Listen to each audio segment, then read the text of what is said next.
The idea of unity has been one that has defined India's destiny right from the nation's independence in 1947 and even today. But applying the same idea to the many facets of a country with 1.3 billion citizens was a scale of innovation never seen before. That is, of course, until recently. Namaste and welcome to New India Junction. I'm Nivedita Tiwari, and our discussion today is India's unification, the infrastructural way. One of the most notable aspects of Indian development over the last few years has been the multi-sectoral and widespread inclusions. Many experts agree that this may actually be the dawn of the great Indian redefinition. But I'm sure some of you may be wondering, why is that so? Simply put, it is after 7 decades that India has finally begun to realize its strengths and play to them. Its young population, the almost natural frugal innovation, the diversity and its cultural authenticity. Consider the latest push towards self-reliance. That was something which we were capable of. Similarly, the idea to create unification across sectors is something which will do away with stagnation and usher in an almost electric pace of development. Today, India has set its sights to introduce schemes like One Nation, One Ration Card, One Nation, One Mobility Card, One Nation, One Market, One Nation, One Constitution, and One Nation, One Grid. When every Indian is ready to play their part in one idea, that is, to restore the nation to its former glory, why mustn't policy decisions reflect the same? Prime Minister Narendra Modi has dedicated the recently completed section of the Kochi-Mangaluru natural gas pipeline to the nation. But this dedication is part of the larger plan of creating a unified national grid for natural gas.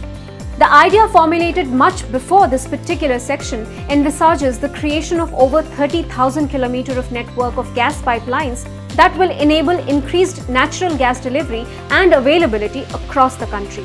This is again part of the national plan to increase the share of natural gas in the Indian energy mix to 15% by 2030. Going forward, the idea of distribution of gas will be achieved through these very pipelines and this very network, which aims to cover 400 districts across 53% of geographical area in India and up to 70% of its population. This new pipeline built by GAIL India will cover 450 kilometers and will have a transportation capacity of 12 million metric standard cubic meters per day. The project, completed at the cost of rupees 3,000 crore, generated almost 1.2 million man-days and will be crossing water bodies at no less than 100 locations. This will also help in providing direct gas connections to many urban areas in Kochi and Mangalore, as well as supply many industrial and transport terminals in the region. One of the major areas of concern had been the large capacity of installed machinery idling in India. For example, the Kochi LNG terminal of Petronet had almost 90% in unutilized capacity, which will now be reduced to at least 60 to 65%. As more projects are accomplished and One Nation, One Grid network begins to form, many such plants, some with alternative sources like biogas, will begin to be included in a high-capacity and infrastructurally sound Indian lifeline. Moreover, the Atmanirbhar Bharat Urja plan of action is set to benefit manifold from this development.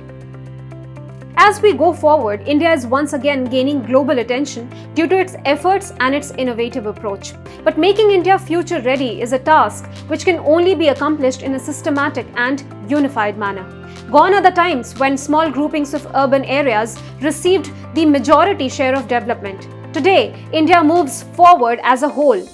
Our lifelines, be it infrastructural, logistical, mechanical, or agricultural, must be well connected and well developed. Thanks for watching NIJ. Be sure to follow us for more interesting updates and insights into India. Until next time, Dhanyavad and Namaste.